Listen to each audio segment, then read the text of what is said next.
Ya, assalamualaikum warahmatullahi wabarakatuh. Kami di sini akan menjelaskan mengenai kejahatan terhadap harta benda atau kekayaan. Nah, kami di sini perkenalan terlebih dahulu. Saya Akbar Fitranda Putra dengan NIM awal 2020, akhir 193, dan rekan saya Gading Renandra Putra Koli dengan NIM 2020 274. Baik. Nah, kami di sini dari Fakultas Hukum Universitas Muhammadiyah Malang. Oke, next.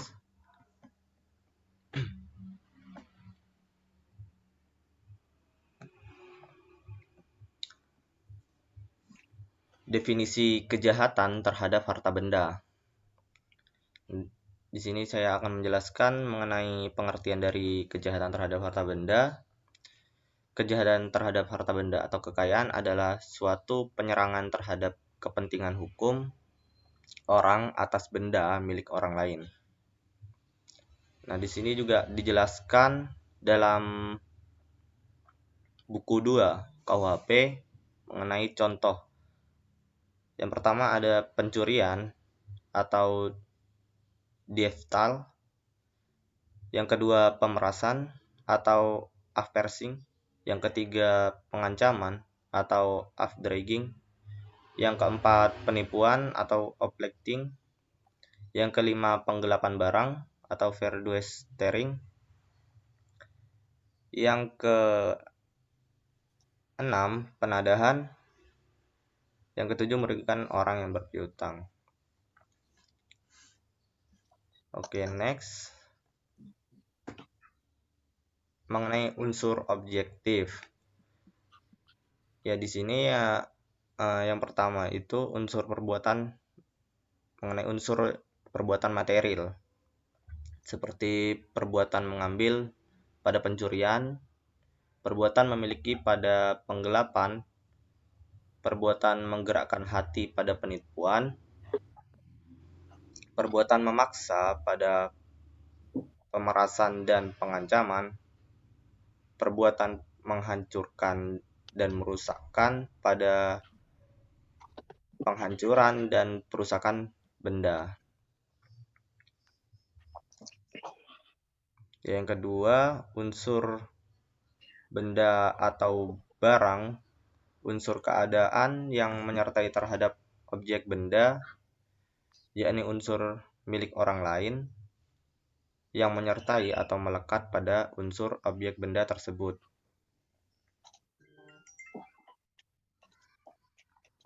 Yang ketiga, unsur upaya-upaya yang digunakan dalam melakukan perbuatan yang dilarang seperti kekerasan atau ancaman, kekerasan dalam kejahatan, pemerasan, dan yang lainnya.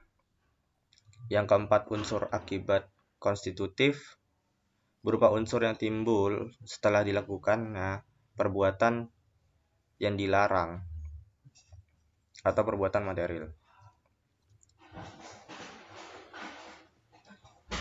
Ya, lanjutan dari unsur objektif ada unsur kesalahan dan melawan hukum yang dirumuskan dengan kata-kata seperti dengan maksud pada kejahatan pencurian, penipuan, pemerasan, dan pengancaman, atau dengan sengaja pada kejahatan penggelapan, perusakan, dan penghancuran barang yang diketahui atau sepatutnya harus diduga pada kejahatan penadahan. Mengenai unsur melawan hukum yang dirumuskan secara tegas dengan perkataan melawan hukum dalam kejahatan-kejahatan pencurian, pemerasan, pengancaman, penggelapan, dan perusakan barang.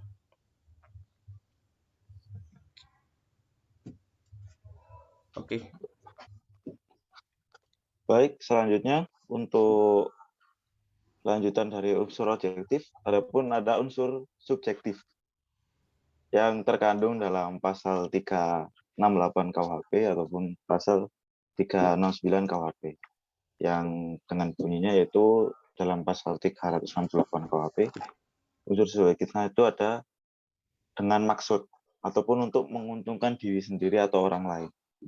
Nah, itu pun dapat dipidana dengan penjara maksimal 9 tahun. Itu yang tertera dalam pasal 368 KUHP. Dan untuk yang tertera dalam pasal 369 KUHP, unsur subjektif yaitu sama dengan maksud dan untuk menguntungkan diri sendiri atau orang lain. Namun ancaman pidananya lebih sedikit, yaitu maksimal 4 tahun. Dan untuk pasal 372 sampai 377,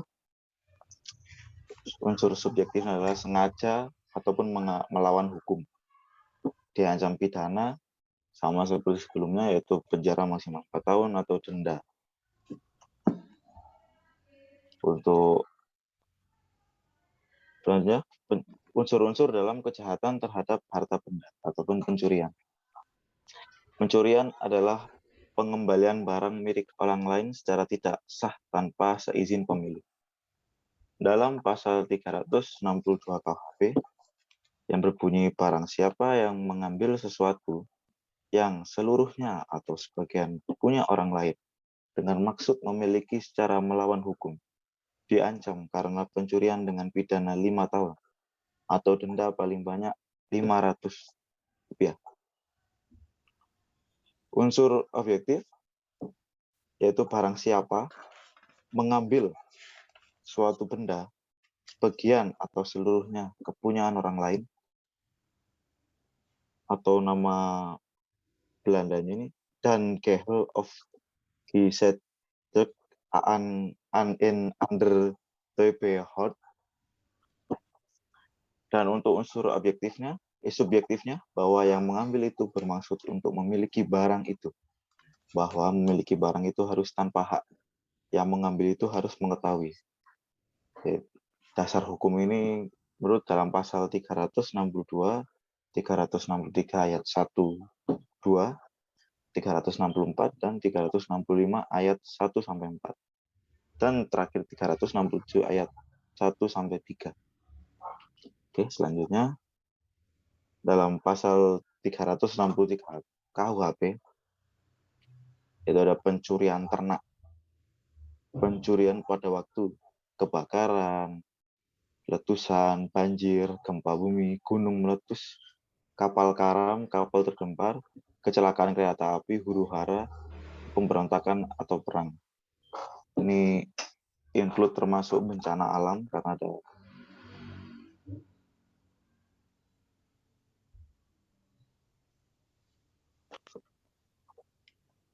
pada waktu malam dilakukan bersama-sama dengan jalan merusak, memanjat, kunci palsu, seragam palsu dengan sanksi 7 tahun ataupun bisa 9 tahun. Oke, selanjutnya untuk pasal 365 KUHP, pasal 365 ayat 1 KUHP termasuk unsur ancaman.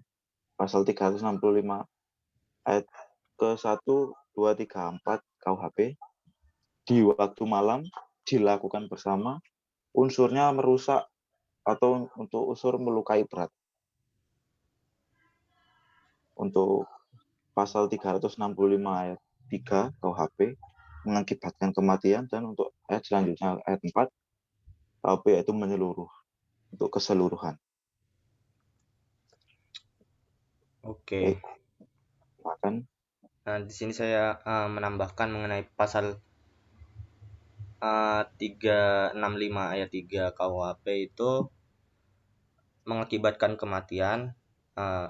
Jadi 365 ayat 3 ini sama seperti sebelumnya, hanya ada tambahan mengakibatkan kematian. Nah, sedangkan pasal 365 ayat 4 ini menyeluruh mengenai dari awal sampai mengakibatkan kematian itu. Oke, next. Mengenai pemerasan dan pengancaman di sini. Pengertian pemerasan di sini adalah tindakan untuk mengambil untung sebanyak-banyaknya dari orang lain, meminta uang, dan sebagainya dengan ancaman. Dalam pasal 368 ayat 1 KUHP juga dijelaskan, barang siapa dengan maksud hendak menguntungkan diri sendiri atau orang lain dengan melawan hak, memaksa orang dengan kekerasan atau ancaman kekerasan, supaya orang itu memberikan barang yang sama sekali atau sebagiannya termasuk kepunyaan orang itu sendiri, kepunyaan orang lain, atau supaya orang itu membuat utang atau menghapus piutang, dihukum karena memeras dengan hukuman penjara selama-lamanya 9 tahun. Mengenai pemerasan dan pengancaman ini, dasar hukumnya 368 dan 369 KUHP.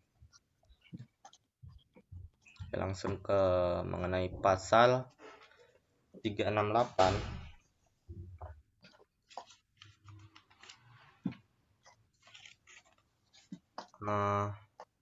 Di sini saya bacakan dulu isi pasalnya. Barang siapa dengan maksud untuk menguntungkan diri sendiri atau orang lain secara melawan hukum, memaksa seseorang dengan kekerasan atau ancaman kekerasan untuk memberikan barang sesuatu yang seluruhnya adalah atau sebagian adalah kepunyaan orang itu atau orang lain, atau supaya membuat utang maupun menghapuskan piutang, diancam karena pemerasan dengan pidana penjara paling lama 9 tahun.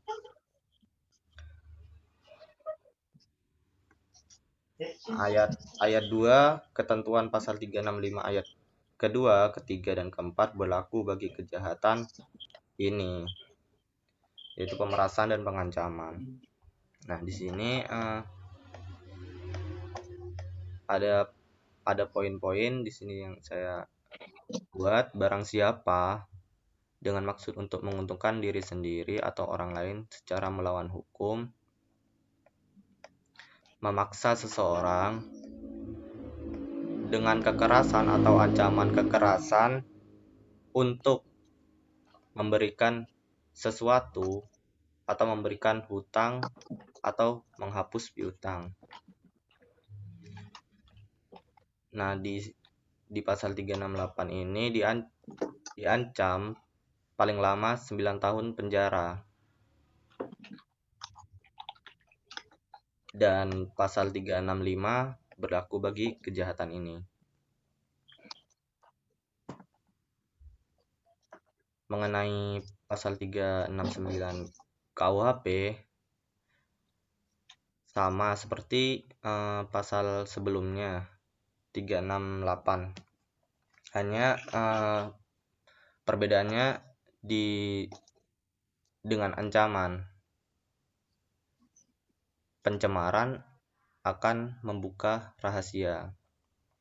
Jadi ancamannya berbentuk pencemaran atau membuka rahasia. Nah, di sini mungkin banyak contoh kasusnya ya.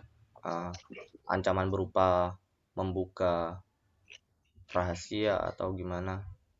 Contohnya kayak suatu karyawan yang mengancam perusahaannya dengan ancaman membuka suatu rahasia perusahaannya untuk mempunyai suatu tujuan yang kejahatan itu sendiri. Nah, di sini diancam dengan kurungan 4 tahun penjara. Delik ini adalah delik aduan. Oke. Next. Oke, Ding. Oke, yaitu selanjutnya adalah penggelapan. Penggelapan dimuat dalam buku 2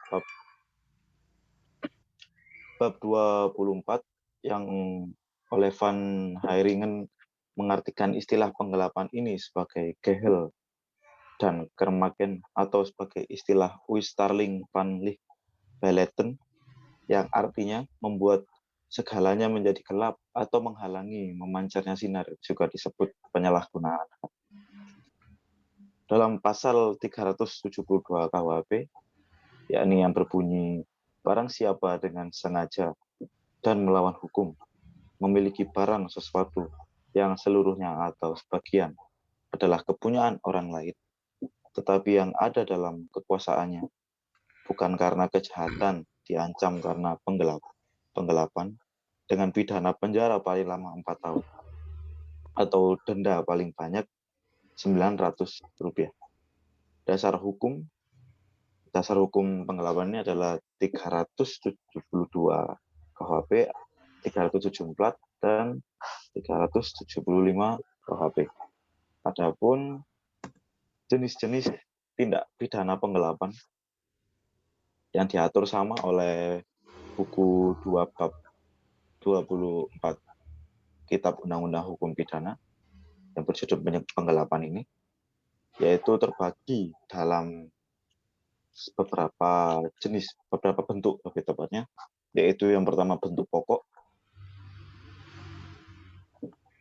yang tertera pada pasal 372 KUHP yang bunyinya seperti tadi, barang siapa dengan sengaja dan dengan melawan hukum memiliki barang yang seluruhnya atau sebagian kepunyaan orang lain, dan yang ada padanya bukan kejahatan, dihukum karena penggelapan dengan hukuman penjara selama-lamanya 4 tahun atau denda sebanyak-banyaknya 15 kali Rp60. Yang bentuk kedua yaitu bentuk gequalified yang tertera pada 374 KUHP pasal 374. Penggelapan yang dilakukan oleh orang yang memegang barang itu karena jabatannya sendiri atau pekerjaan atau karena mendapat upah uang dihukum sebagai penggelapan dengan hukum penjara selama-lamanya 5 tahun. Jenis penggelapan ini tidak ada namanya. Ada juga yang diberi nama penggelapan khusus, lebih tepat apabila diberi nama penggelapan dengan pemberatan. Terus selanjutnya bentuk yang ketiga yaitu bentuk gequalified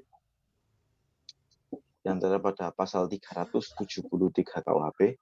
Perbuatan yang diterangkan dalam pasal 372 bila mana yang digelapkan itu bukan ternak dan harganya tidak lebih dari Rp250, dihukum sebagai penggelapan ringan dengan penjara selama-lamanya 3 bulan atau denda Rp60. Yang terakhir, penggelapan dalam keluarga yang tertera pada pasal 367. Jika dia pembuat atau pembantu dari salah satu kejahatan dalam bab ini adalah suami atau istri yang terpisah harta kekayaan, atau jika dia adalah keluarga sedarah atau semenda, baik dalam garis lurus maupun garis menyimpang derajat kedua, maka terhadap orang itu hanya mungkin diadakan penuntutan jika ada pengaduan yang terkena kejahatan. Begitu untuk jenis-jenis tindak pidana penggelapan. Oke, baik, selanjutnya untuk bunyi pasal 372 yaitu ada unsur sengaja dan melawan hukum. Memiliki barang seluruh atau sebagian kepunyaan orang lain yang ada dalam kekuasaannya, hukuman paling lama 4 tahun atau denda paling banyak Rp900. Baik, untuk selanjutnya itu masih pasal 374 KUHP, dilakukan oleh orang yang penguasaan barang disebabkan karena ada hubungan kerja, pencariannya, atau mendapatkan upah dengan penjara paling lama 5 tahun.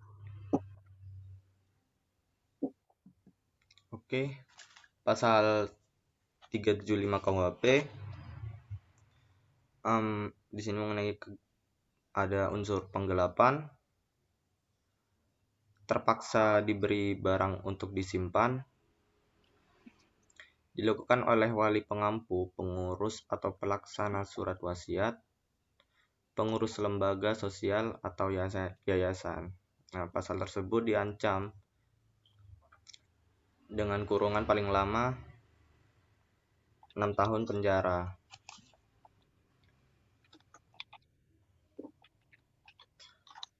Di sini sudah mengenai perusakan. Pengertian perusakan di sini ialah melakukan perbuatan terhadap barang orang lain secara merugikan tanpa mengambil barang itu. Dasar hukum dari perusakan ini 406 sampai 410 KUHP. Oke, next pasal 406 KUHP. Di sini terdiri dari beberapa unsur.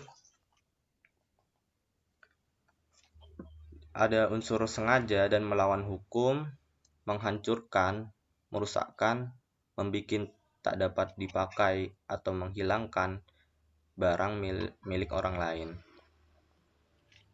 Nah, di sini ada beberapa poin di sini: menghancurkan, merusakkan, atau membikin tak dapat dipakai atau menghilangkan barang itu sendiri. Di sini paling lama diancam paling lama 2 tahun penjara atau denda paling lama 2 tahun 8 bulan atau denda paling banyak Rp4.500. Di sini berlaku juga ketika ada unsur membunuh. Pasal 407 KUHP, jika harga kerugian tidak lebih dari Rp25 diancam dengan pidana paling lama 3 bulan atau denda paling banyak Rp250.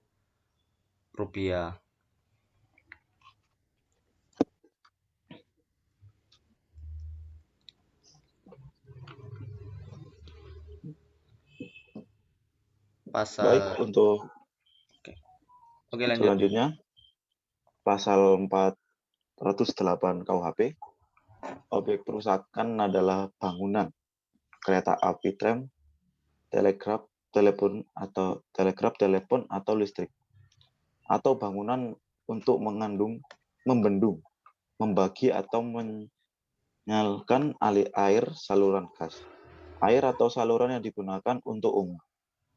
Diancam dengan pidana paling lama 4 tahun dalam pasal 409 KUHP, dan unsur kealpaan atau kelalaian dalam pasal 410 KUHP. Dirusakkan atau dihancurkan atau dibikin tak dapat dipakai objek gedung atau kapal mungkin ini milik orang lain. Selanjutnya penadahan. Penadahan adalah perbuatan yang sengaja mendapatkan keuntungan atas barang yang berasal dari kejahatan dengan cara membeli, menjual, menyewakan, menerima gadai, menggadaikan, mengangkut, atau menyimpan barang. Dasar hukum dalam penadahan ini ada dalam pasal 480 dan 481 KUHP. Seperti halnya kita lihat di Indonesia ini, upaya penanggulangan tindak pidana penadahan di Indonesia, yaitu kejahatan yang dilakukan melalui tindak pidana penadahan. Hal ini seperti yang ditentukan dalam pasal 481 KUHP, bahwa tindak pidana penadahan tersebut dilakukan dengan unsur kesengajaan, bahwa sesungguhnya pelaku mengetahui barang yang dibeli, disewa, ataupun ditukar untuk menerima gadai, menerima sebagai hadiah, atau dengan harapan akan memperoleh keuntungan, menjual, menyewakan, menukarkan, menggadaikan, mengangkut, menyimpan, atau menyembunyikan suatu benda yang ia ketahui secara patut harus dapat ia duga bahwa benda tersebut ialah diperoleh karena kejahatan. Unsur-unsur kesengajaan dapat dilihat dari salah satu RSUK yang telah memeriksa dan mengadili seseorang terpidana yang didakwah telah melakukan tindak pidana penadah seperti yang telah ditentukan berdasarkan pasal 481 KUHP ayat 1. Lalu selanjutnya itu pasal 480 KUHP sendiri berisi membeli, menawarkan, menukar, menerima gadai, ataupun menerima hadiah untuk menarik keuntungan seperti menjual, menyewakan, menukarkan, menggadaikan, mengangkut, menyimpan atau menyembunyikan suatu benda yang diketahui atau patut diduga diperoleh dari kejahatan. Dan dengan hukuman paling lama yaitu 4 tahun atau denda Rp900. Oke, selanjutnya tuh Oke, pasal 481 KUHP ada unsur kebiasaan dan sengaja, membeli, menukar, menerima gadai, menyimpan atau menyembunyikan barang yang diperoleh dari kejahatan. Dengan kurungan paling lama 7 tahun. Nah, di sini ada unsur kebiasaan dan sengaja dalam konteks penadahan. Contoh kasusnya mungkin bisa kayak ini, pencurian kendaraan. Oke, next. Oke, sekian dari penjelasan kami. Apabila ada kesalahan kata atau sebagainya, mohon maaf sebesar-besarnya. Wassalamualaikum warahmatullahi wabarakatuh. salam. Terima kasih.